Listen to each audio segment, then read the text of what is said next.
Well, the most troubling question I have this week revolves around a drug for malaria called chloroquine. That one of the top virologists in the world, a guy named Dr. Didier Raoult out of France, had already conducted studies in China as soon as this thing began and was having a 100% success rate recovering people who were suffering from COVID-19 with chloroquine. 100% success rate.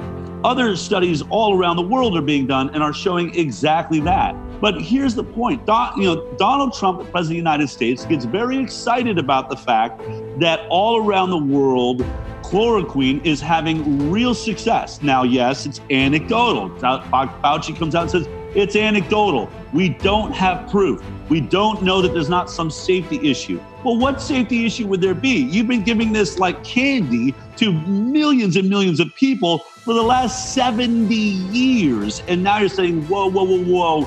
Let's be careful. It's anecdotal that it works or that it's safe. Okay, fine. Do you know that of all the drugs last week being tested for COVID-19, being funded by the National Institute of Health that Fauci works for and the government of the United States, you know the only drug the NIH is not funding, Fauci will not fund a trial on? Chloroquine. Wow. But immediately you better start asking yourself, is that because he really thinks there's a danger to it? Or are there financial interests behind it? It's a generic drug. It's $6 a pill. No one's going to make any money.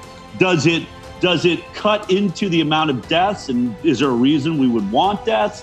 I mean, these questions, I think, are reasonable questions when you watch a doctor, a scientist, telling us we have a life and death crisis that refuses to test the most tested product around the world and the one showing the most success. That's just where my questions begin this week.